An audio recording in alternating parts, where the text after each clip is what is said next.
এখানে শিশু শিল্পী শামীমের বাসা কোনটা ভাই? এই যে সামনে, আপনি না সেই বাবু ভাই, হ্যাঁ, আপনার ভাইরাল ভিডিও দেখে ওনার বাসায় তো লোকজন অনেক আসছে। কই আমার একটু নিয়ে চলো তো। আসেন, এই যে বাড়ি আছে কি? হ্যাঁ আছে, এই যে এটা। দর্শক, আমি গতকালকে ভিডিও আপলোড দিছিলাম, সেই শামীম ভাই কিন্তু এখন ব্যাপক ভাইরাল সোশ্যাল মিডিয়ায়। তো আজকে তার বাসায় আসছি সরাসরি দেখার জন্য। কই দেখো দিনই বাসায় আছে কিনা, একটু ডাক দিয়ে দেখো। শামীম ভাইয়া, এই যে আছে। যাও যাও, চলো বাসার ভিতরে যাই, চলো দেখি। ভাই আসসালামু আলাইকুম।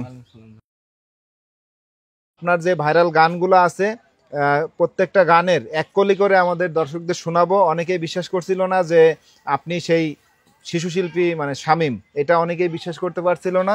তো টোটালি ভাইরাল যে অ্যালবামগুলা, সেইগুলার এক কলি করে আজকে আমাদের শোনাবেন। উদলা ঘরের ছাউনি আমার পূর্ণিমার ইচ্ছা, উদলা ঘরের ছাউনি আমার পূর্ণিমার ইচ্ছা, কই রইলা রে বন্ধু বিরহিনীর পান, তুমি কই রইলা রে বন্ধু বিরহিনীর পান।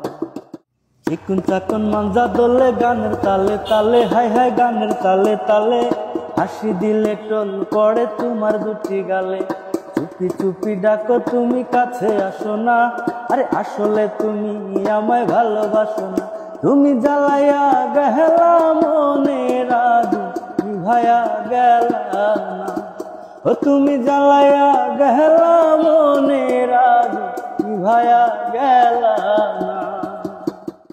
ও আমার প্রেম সুহাগী, ও আমার প্রেম সুহাগী, কাছে আয়না রে, নাচো নাচো ঢোলেরি তালে তালে, নাচো নাচো কোমরটা হেলে দুলে।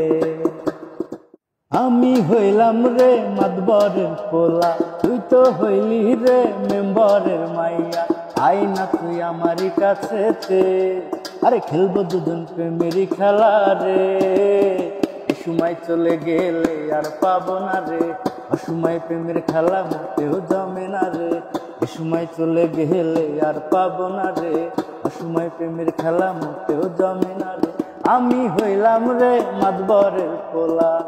এবার হয়তোবা আমাদের যারা দর্শক, বিতর্কিত যারা দর্শক ছিল, তারা হয়তোবা বিশ্বাস করবে যে আপনি সেই শিশু শিল্পী শামীম। শামীম ভাইয়ের বাসায় আসার একটাই কারণ, আমরা শুনছি যে তার পরিবেশ খুবই খারাপ, মানে তার চলতে খুবই কষ্ট হয়, তার চোখের সমস্যা, এবং এই যে বাদাম দেখতে পাচ্ছেন, অল্প কিছু বাদামের যে প্যাকেট, বাজারে গিয়ে যে বাস স্ট্যান্ড আছে সেখানে কিন্তু ওই বাদামগুলো বিক্রি করেই তার সংসার কিংবা জীবন জীবিকা চালাচ্ছে।